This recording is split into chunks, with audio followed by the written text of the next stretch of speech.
All right, and welcome to episode number 3 of Howl Like an Alpha. Oh, all right, baby. Nice to see you. We're going to have some really cool subjects tonight. Very interesting things to touch on. I'm in the process of writing a book for this show. It'll go right along with what I'm talking about on this show. It'll be relationships. It'll be, separate households of raising a child, which I've had experience in. It'll be about all those awful dating apps out there and the dating scene in general. It'll be about, a little bit of health, a little bit of nutrition, a little bit about the psychology of being a person right now, and how to better focus ourselves into success in every area of our life, not only in just relationships. But the difference between an alpha and a beta and behaviors and all those type of things. So really cool stuff coming up very shortly. I'm already on chapter 1 and I'm flying through. So hopefully I can get this out in the next couple of months. So looking forward to that. And like I said, it'll go right along with this podcast or this show. If you haven't seen me, I'm Greg Schumacher. I have other shows. I have the Rise Up Radio Show, which is on Sunday mornings. That's live. And I hope to do the same with this show. Once it starts growing, we're going to go with a chat board. We're going to go with call-ins, those type of things. But for now, the Rise Up Radio Show with 2 other hosts, my wife and then Jaren. We are doing a lot of controversial subjects. So if you're into controversy, you're into kind of a little bit of getting into woo-woo land, then you can check that out. It's a really neat show. Very entertaining. I've been doing it for 2 years now, so it's very crisp, very produced. And then I also do a show called the Couples Therapy Show with my wife, and it's more of a comedy, entertainment type thing. So we do that on Monday nights, every other Monday night. And we are busy people. We both have full-time jobs, and then we also do this stuff, and then we have kids, and then we have pets, and we have house, and all those type of things. So got a lot going on. And but we keep it together. So I'm newly married in about a year and a half into marriage, and I'm 43 years old. So I waited quite a while to make my decision, and this is what I've done so far. So I'm very content right now, and everything seems to be working out very well. A lot of guys will tell you that marriage could be a disaster, that there's a high divorce rate, as we know. Marriage is a lot of work. It's probably a lot more work than a regular dating relationship or a regular long-term relationship. There's more expectations put on you. And like I said, we have 3 kids among us. We kind of combined families and became the Brady Bunch. So that is also quite the chaotic mess sometimes. You have to really keep your perception and your perspective in the right spot. And that's what I'm here to do, help you guys out with that type of stuff. So got a really neat show tonight. First, I just want to cover my book. Not the book that I'm writing right now, but my book from the past, when I was writing about health and nutrition and balancing yourself out and all that kind of stuff. So go check this out. It's on Amazon. It's a guide to the healthiest you, mind, body, and soul. Yes, I believe that we are all 3. In order to have supreme confidence, in order to be super successful, I think you need some of that. I think there's some people roaming the earth that probably don't, that just naturally are born business people or naturally born, studs right out of the gates. But they may lack in other areas. I try to look at life as a balance of mind, body, and soul. So balancing everything out, and so that's what I'm doing with that. So if you want to check that out, it's $12 on Amazon. Go check that out. Probably search under my name as well. So Mind, Body, or A Guide to the Healthiest You, and then by Greg Schumacher. So, all right. So let's take a look at our first slide here. We got Conor McGregor. We all know him from the MMA scene. Very outspoken fella. But that's not what the picture's about. But it's going to tell you some things that as a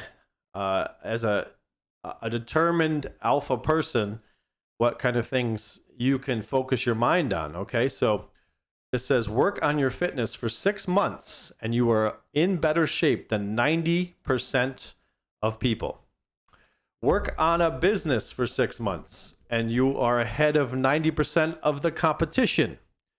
Work on your finances for 6 months and you are wealthier than 90% of your peers. The problem is no one will put in the time. So when we talk about becoming our best selves, our best alpha selves, right? Supreme confidence, getting successful, always trying to create greatness in our lives. Okay, every day we wake up, we're trying to create greatness. We're not just going through the same routine. We're not watching the same TV shows over and over and binging all day and not getting anything accomplished. You know, we're not on social media for 3 hours and got nothing done. You know, if we're on social media, we're trying to promote ourselves or we're trying to figure out new ideas for things. We're using it for a tool, not a place to melt your mind. So this is what this is talking about, right? So focus, right? You focus on your fitness for 6 months, right? You put in the time, you put in the effort, you don't quit after that 2 weeks or after that month of that New Year's resolution, like when the gyms all clear out, right? You're a now not during COVID, but during a regular year, when I was working at fitness centers, right, or even working out at fitness centers, the first of the year comes and man, does that place get packed, right? You can't even get a machine. It is so hard to maneuver around people. And then by February, you almost have the gym to yourself. Where did all those people go, right? They all got burned out, right? They all found another excuse why not to go. So whether they overdid it and got injured, whether they just didn't have the right mentality, didn't have the right motivation, was watching the wrong kind of material, or just plain found other things to do, right? Like always, you get a little sniffle. You say, I'm not going to go to the gym today. And then the next thing you know, you're out of your routine, right? And you miss the next time. And then you mix the next time, and then it's over. And you're paying that membership still. You forget about that, and you're paying the gym every month after month after month, and and you're not having stepped foot in there in 8 months. So isn't that interesting how that happens? So I thought that was a neat slide. Give a little perspective on just focus, right? Focus for 6 months, and you can really do some damage. Okay. And then this one with Leonardo DiCaprio, we all loved Wolves of Wall Street, but this isn't really about that either, although he had a lot of these addictions. So let's just take a look here. It says, porn isn't real sex. Cocaine isn't real energy. Alcohol isn't real courage. Gambling isn't real investing. Video games aren't real life. Caffeine isn't real adrenaline. Nightly news aren't real facts. Social media isn't really social. And business books aren't really businesses. So it just gives you a little perspective, right? And in the book I had just shown you on the screen that I had written a couple of years ago, I have a whole chapter on perception training. How to take yourself away from the words that you hear every day that somehow you think of in this definition way that they are appearing in your life a lot, and they aren't really what you need to be focusing on, or what you need to have the meaning of those words mean. So if you read the chapter, you'll understand that better. But in this example, right, I mean, we talk about in society, right, for the most part, porn is a big word, alcohol is a big word, gambling is a big word, video games is a big word, caffeine is a big word, right? And then social media, of course, is a big word, right? So just those alone are like common words. Every single day you probably hear most of the time, right? Those words in one form or the other. So these are distractions for you to become successful. I'm not saying that you never look at porn. I'm not saying that you never touch alcohol. I'm just saying that it can't be a habit, right? The habit is the problem, okay? That is the issue. If you have a habit in your life and it's not a good habit, right? And even good habits can be overdone, but let's just say for argument's sake that it can't be a bad habit, right? And so if you are addicted to porn, let's say, and for 5 hours a day, you're just busy looking at porn all day and cranking on your rank, that is not going to get you where you want to go in life. That's not going to create greatness, okay? So that's what we're kind of referring to in this chart here of habits and addictions, okay? And watch out for those words in your life. So speaking of alpha, when was the last time you grabbed your woman and did this, right? Picked her right up off the floor. Women love being picked up, right? At least from my examples in my past. So they like to feel you're strong. They like to feel that you are in charge. They like to feel like they are protected. And one of the best ways to do that is to pick them up off the floor. They like that. My wife doesn't like it, though, if I spin her around. She doesn't want me to spin her, but she does want me to pick her up and maybe put her up against the wall. Show a little dominance there. All right. And then this one right here, this person seemed a little desperate. They said, when you're over dropping subtle hints to the guy you like and getting nowheres, right? So sometimes, guys, it's not just us guys wanting to have some sex and we're dropping hints and we're not getting anywheres. It happens to the ladies as well. So, whatever kind of relationship that is, right? Whatever kind of male they're with, when they're dropping hints and they're not getting anywheres, they want to throw a big signal out there, right? So look out for those. And then we'll take a look at this one right here. It says, sometimes the best therapy is a long drive and good music. But just take a look at that picture once again, and you'll see a little head down there, right? Little road head. That's a good one. I think all of us guys like a little bit of that. That goes a long ways. All right, so I touched on those a little bit. Those are some fun things. The other thing I had is an article I want to talk about tonight. But first, I just want to refer to the other night, the last show that I did. We were talking about relationships, and I was talking a little bit about how I put an engagement ring on a finger because I was trying to prove a point, right? So I'd been in this long relationship. We were in and out of the relationship, whether it was we broke up for a day, a week, a couple months, whatever it was, we ended up always coming back together. It was just, you could never escape. I could never escape this relationship. Neither one of us could. And when we talk about escaping the relationship, what happens is by the time you've come together 4 or 5 times, right? At that point, you got to think about what's happening psychologically between the two of you. Okay. So at this point, what are you doing here in this relationship? What is going on? What is making this relationship? Hang on a second. Sorry, the dog. What is making this relationship so staticky? Why are we coming back? Why are we coming back for more punishment? Why are we coming back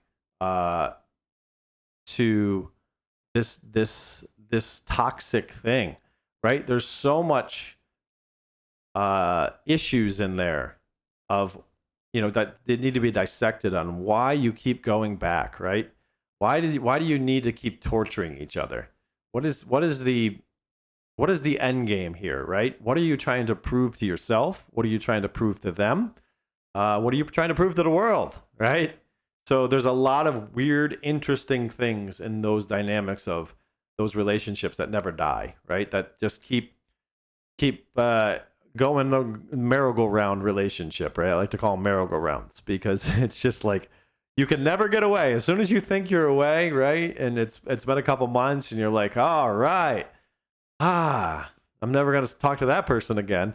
and something happens, whether you have something happen in your life that reminds you of them and you start thinking about them, and then the next thing you know, you're texting them or they reach out, right? So it's a dirty game. I spend a lot of time getting men out of bad situations. So coaching and everything else, men get themselves wrapped up in these kind of relationships, and they're with toxic women and they can't get away. They just can't get away. They can't stop obsessing, can't stop thinking about it. It's a pride thing, it's an ego thing, it's a wrapped up in toxic childhood trauma thing. It's a lot of stuff going on all at once there. And it's a weird phenomenon.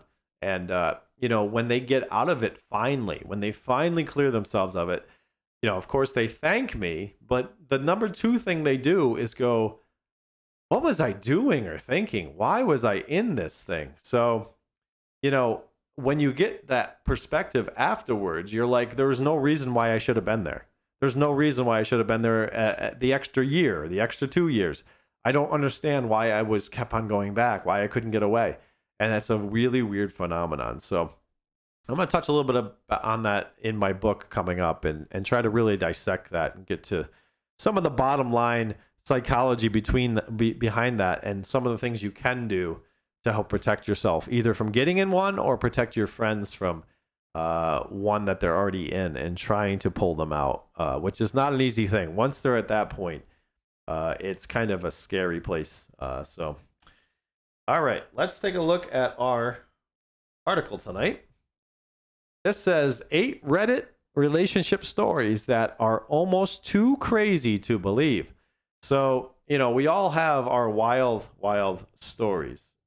I think most people nowadays who are out there dating, who are out there in the scene, going through maybe 2 or 3 divorces, maybe going through having a child with somebody, and they, get to the point where they're not together anymore, and then that whole thing, working that whole thing out, or just in general being on the online dating scene, right? And just trying to figure that whole thing out, and the people you meet and all those type of things. So it's just craziness. So, all right. So 8 relationship stories that you almost can't believe. So, I have a couple of them myself, for sure. And I'd love it if people would leave in the comment section on the YouTube page here,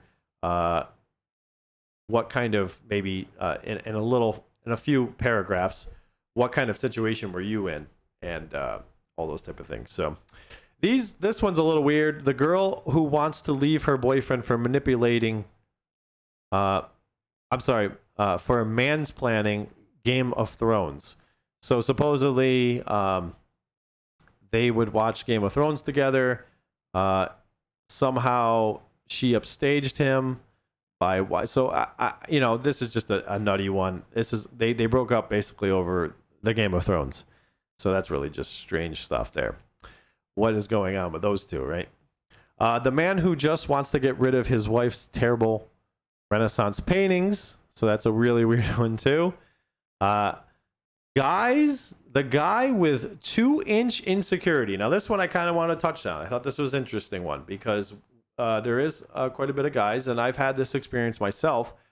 I stand at a little over 5'9", but it doesn't really matter. If you find a girl that's about your height and they put high heels on, you do feel a little weird about it. So this guy says, as everyone knows, it's about size. It's not about the size, it's about how you use it. But apparently, this very average sized man didn't get the memo. Okay, so the 24-year-old man is shorter than his girlfriend who's 22. When she wears heels, he refuses to wear anything, she refuses to wear anything but heels. So she wears heels and he doesn't want her to wear heels. So this says, all right, so this is going to sound super petty, but I think it looks weird when a girl is taller than a guy she is with. Normally, it's never a problem for me. I'm 5'10", and the girls I've dated have always been around 5'3" to 5'6". But this girl I'm dating now, though, is 5'8". It wasn't a problem when we first met because she was wearing flats and I was wearing boots. So I didn't even think about it. But now that they're dating, she constantly wears heels and she's always taller than him. So that's the story right there. So let's touch on this a little bit. So I dated a girl who was almost my exact height. Okay. And it worked out fine for a while. I prefer the petite girl. I prefer the girl who's like 5'3" or something like that, you know. I prefer the girl to be a little shorter. I don't know. It's just a feeling thing, right? I like the woman to be a little bit more petite and a little shorter than I am. So I was dating this girl. She was 5'9", and a few times she would wear heels, and the next thing you know, I'm looking up at her. I'm getting on my tippy toes to kiss her. So that was definitely weird. I didn't like that much. So there is something to that. I don't know how I would go about this, but I kind of look at this as actually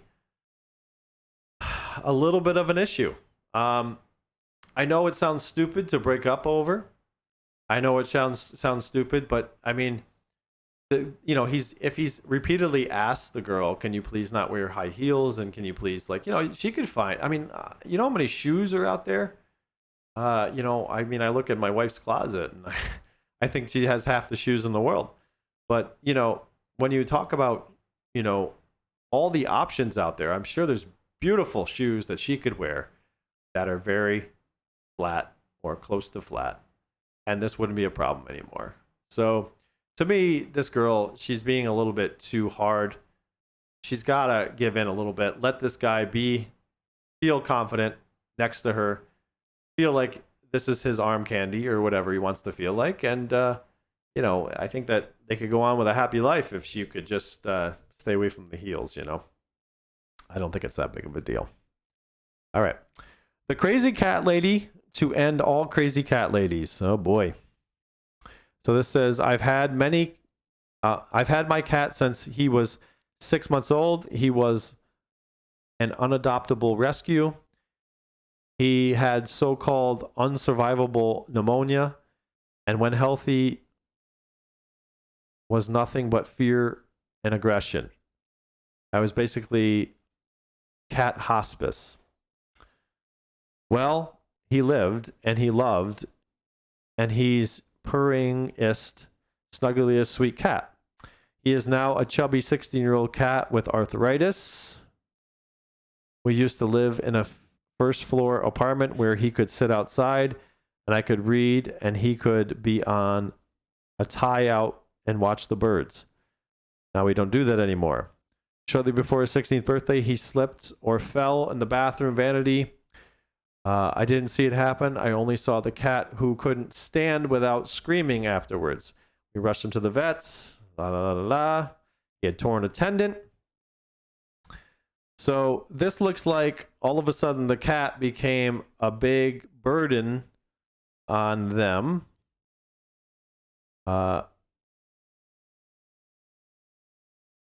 And I think the cat came between them, as far as the boyfriend maybe became jealous here of the cat getting all the attention. So very interesting stuff. You never know what's gonna affect your relationship. They say like it's money, it's this, it's that, but I mean, when it really comes down to it, it's a lot of stupid stuff too. The man who wouldn't take his girlfriend's My Little Pony on his family vacation. Don't blame him. Why would we need to take a My Little Pony? Strange. The guy who put his girlfriend in a truly shitty situation. You notice how this is a men's health magazine and it's all about the guys here. It looks like a lot of guy stuff they're complaining about.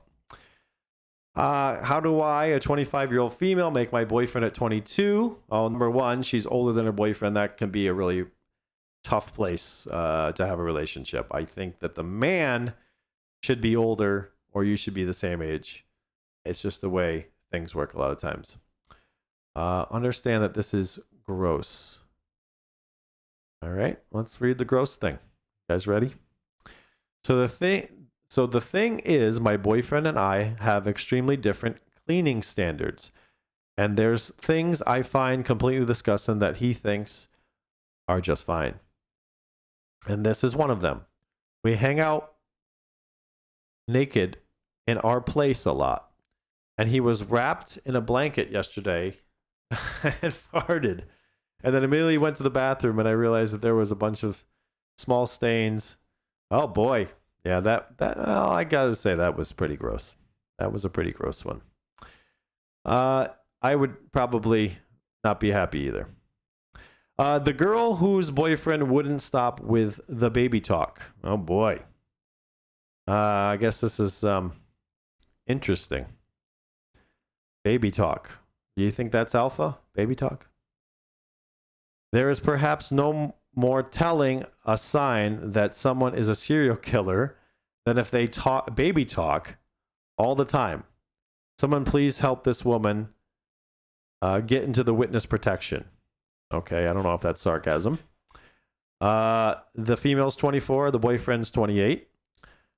And the boyfriend constantly baby talks. Wow. That is just bizarre behavior. Why would you need to baby talk all the time in a relationship? I guess it can be cute once in a great while, right?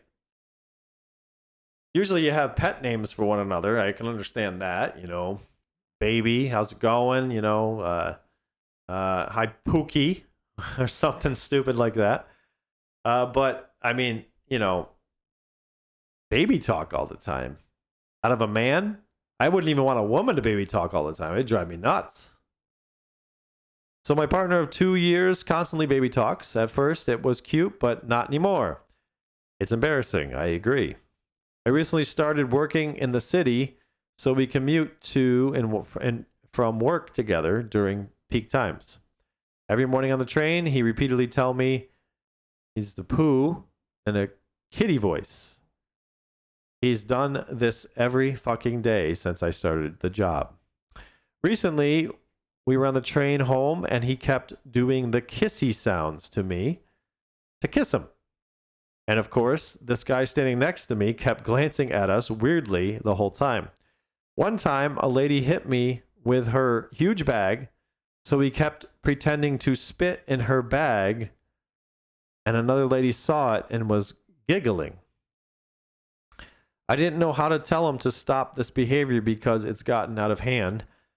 I'm sick of starting my morning hearing about how badly he needs to poo 100 times. When I tell him that I was tired of hearing it, he started pouting and saying I don't love him. I'm at my wit's end. Oh my goodness. Okay. Well, this is a good one for alpha stuff, man. That is a complete beta man. Oh boy, he is betatized. So number one, this constant need of attention from your girlfriend is embarrassing just alone, right? I mean, you're a man, you're an alpha, you're trying to create greatness, you're trying to make an impact in the world. You're trying to build your empire. What are you doing busy trying to get your girlfriend's attention every second, right? And doing this baby voice to her all the time and telling her you need to go poo and telling her that and making jokes and everything else. I mean, it's okay to make jokes, but I mean, this stuff just seems way out of hand. So, the pouting and I don't love him. Oh my God, that is just such bad behavior. That is such beta behavior. That's yeah, I don't blame this girl at all. And this guy is going to get dropped real quick if an alpha comes along and puts interest into this girl. because she's gonna be instantly attracted to the guy with the confidence and the one that's gonna stare her in the eyes and not make jokes, but make her feel like she's wanted and that she's respected and that he's a real man. You got to be really careful with this type of stuff. There's such things as people being funny. No problem with that. I have no problem with people being funny and making jokes and making their woman laugh, but not like this. This is just behavior for destruction, and you gotta check yourself. The guy who definitely is getting catfished. Okay. And I guess internet dating, you find catfish all the time. So I'm not going to go into that one. I think we've covered enough of this article. And I made quite a few points there about the alpha and the beta. Most of those examples were looking at the man being the beta, right? I mean, again, society has taught the man to be more sensitive and to be more emotional and to be more caring and don't hurt people's feelings and how dare you offend anybody and how dare you stand up to anybody and on and on and on it goes. All the rules that were put into place over the last, I don't know, 20 years, slowly. Ever since the 90s, early 2000s, I would say. That's when the Attitude Era was there. That was when, you had MTV, you had Beavis and Butthead, you had all the great bands out there. You had your alternative scene, you had your Stone Temple Pilots. You were just getting away from Guns N' Roses, and you had Metallica, and you had all these bands and all this music, great music. You had professional wrestling, which I loved at the time. You had a lot of alpha males in that. Stone Cold Steve Austin, Goldberg, those type of things. So that was big for men. It really put us in the gym, gave us some drama to watch. Again, those are wrestling's just like a show that women watch, except it's just meant for men. It's just a drama written for men.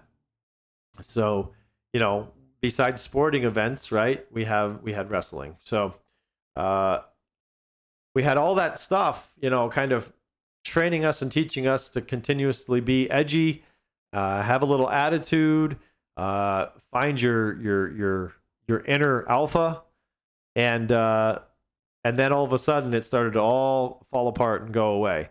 It all started to eventually crumble, and that men were taught over and over and over to be more sensitive, to not say this, to not do that, do not do this, do not do that. And it was a rule after rule after rule, right? And we had to the Me Too movement and everything else. Everything just kept steamrolling, right? And I've said this in my book that I'm writing, that there were some good things that came out of some of the rules there. Okay, there did need to be some pumping of the brakes, but like everything, we go way too extreme with it, and then we're all the way on the other side. Okay, and what's happening is the society is starting to crumble. We don't have the manly men, the protectors. We don't have the people that are going to speak up. We don't have a lot of that anymore. So we have to watch this, and reading these articles, you're seeing what women are dealing with in these relationships with these beta guys, right? These guys who just need attention, and they do weird things like break up over Game of Thrones and can't handle that. I mean, think about, during my generation of my father growing up, or my grandfather. I mean, breaking up over a TV show, holy macro. They'd be like, what is the matter with you? It wouldn't even cross their mind that could even be a possibility. And that's why the divorce rate's so high. That's why the dating scene is so messed up, right? I mean, a lot of women out there, whether they consciously or subconsciously understand it, in our true nature, where we came from, tribal, in the woods, survival, it's built in that we seek each other, we balance each other's energies out. Man and woman, sun and moon, right? Yin and yang. We are balancing each other out. And then when one of them is playing the other one's role, then the other one has to try to balance it out. And everybody's doing what they're not good at, right? The man's acting like the woman's acting like the man. And then they meet somewheres in the middle and they get all confused. They don't know what's going on, right? So these type of things we have to really be careful of and understand that we have to look at the world like the Matrix, right? The blue pill or the red pill. Which one do you choose? If you choose the red pill, then you're going to go into the uncomfortable truth, right? The uncomfortable truth is that what has been fed to society over the last 20 years is a bunch of bullshit. That is not who we are. That is not who we're meant to be. And every time you make another goddamn rule about what we're not to say, what we're not to do, what we're not to see, it just causes more rebellion. We don't understand where the rebellion's going, though. It's going to unhealthy relationships. This planet is in a tailspin when it comes to relationships because there's no more gender roles anymore, right? And so this is what we're here to do. We're here to help people that are interested in the red pill alpha, part of life, and to really start to waken up, become awake, and to see what true reality is and be okay with uncomfortable truths, not comfortable lies, and to really start to grow and achieve and create greatness in our lives. All right, everybody, that's my show for this week. Thank you for joining me for the like an alpha. Yeah. All right, everybody. We'll see you next time for another fun episode of Howl Like an Alpha. Ow!